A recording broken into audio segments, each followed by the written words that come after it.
Before removing the end cap, you must remove the encoder, the motor, the brake drum, and drain the oil. Hi, I'm Matt Carr, Field Service Manager here at Tour and Drive International. These are the tools you're going to need for the worm gear end cap O-ring replacement on the TGD machines. A small flathead screwdriver, an 18mm socket, and a ratchet.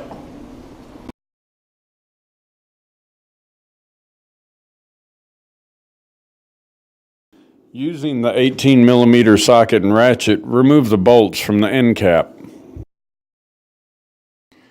Using your hand, turn the shaft to push out the end cap.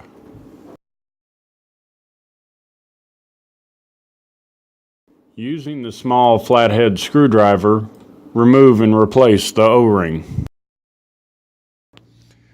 Before installing the cover back on the gearbox, grease the O-ring and oil seal.